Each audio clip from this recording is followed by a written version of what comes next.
नमस्कार। Hindi dictation YouTube channel पर आप सभी का स्वागत है। 5 सेकंड्स में रेडी हो जाइए। जनसत्ता समाचार पत्र से संपादकीय डिक्टेशन लिखेंगे।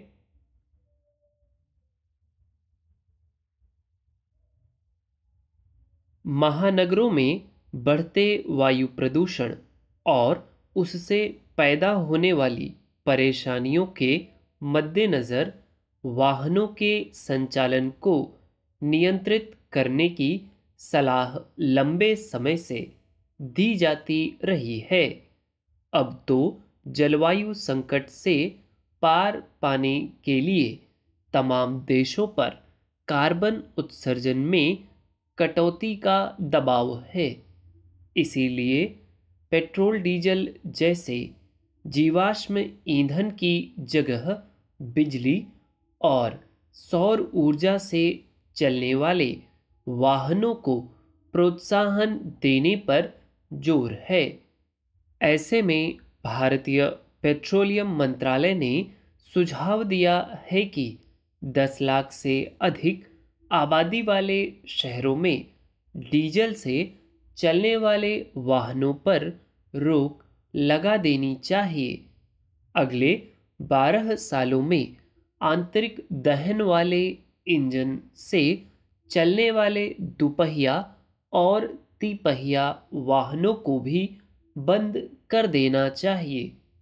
अगले 10 सालों में शहरी क्षेत्रों में एक भी डीजल चालित वाहन नहीं होना चाहिए। हालांकि मंत्रालय ने वाहनों के संचालन से संबंधित अपनी यह रिपोर्ट फरवरी में ही सौंप दी थी। अब इन सुझावों पर सरकार किस तरह अमल करती है, देखने की बात है। यह छिपी बात नहीं है कि डीजल से चलने वाले भारी वाहनों की वजह से शहरों की आबोहवा सबसे अधिक खराब होती है। उसके बाद दुपहिया वाहन वायु प्रदूषण फैलाने का बड़ा जरिया साबित होते हैं।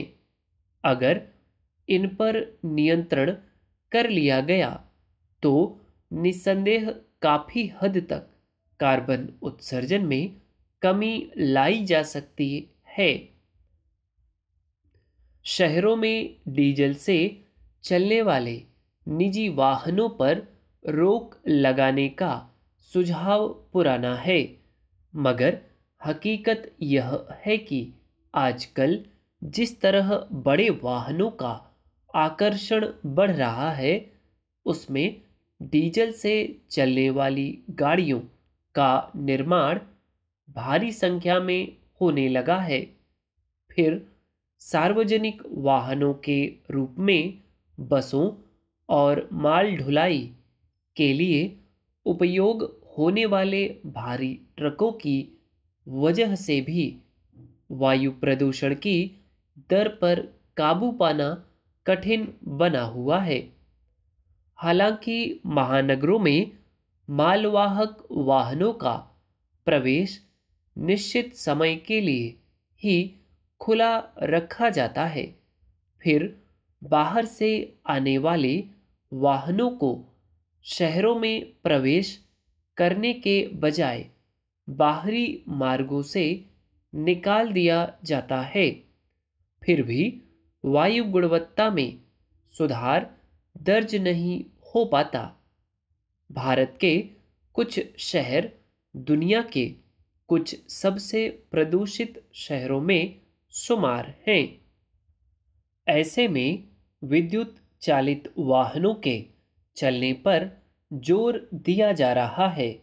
पेट्रोल और डीजल में एथेनॉल आदि मिलाकर कार्बन उत्सर्जन पर काबू पाने का प्रयास किया जा रहा है, मगर इन उपायों का भी कोई उल्लेखनीय प्रभाव नजर नहीं आता।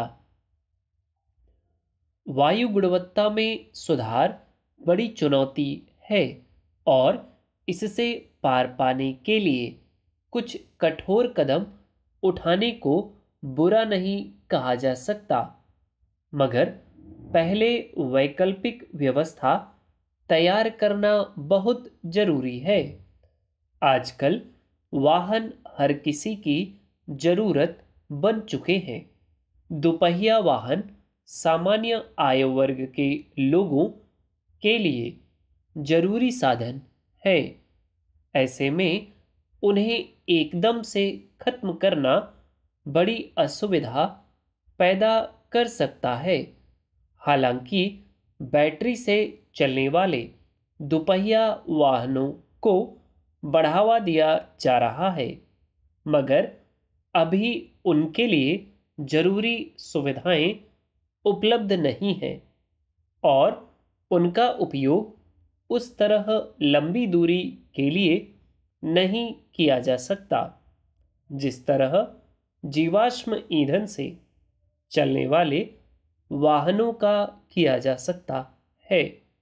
अब कारें भी विद्युत चालित आने लगी हैं, पर उनके सामने भी वही समस्या है।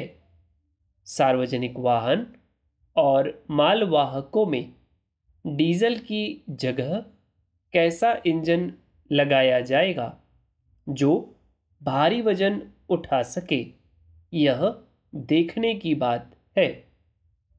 उम्मीद है डिक्टेशन आपने बहुत अच्छे से लिखा होगा। जो वर्ड्स आपको डिफिकल्ट लगे हों प्लीज़ उनके आउटलाइंस अलग से देखें और बनाएं। ठीक, प्रैक्टिस कर लें। That's all. वीडियो यदि अच्छा लगा है तो लाइक करें। चैनल को अभी तक सब्सक्राइब नहीं किया तो प्लीज़ कर लें। Thank you.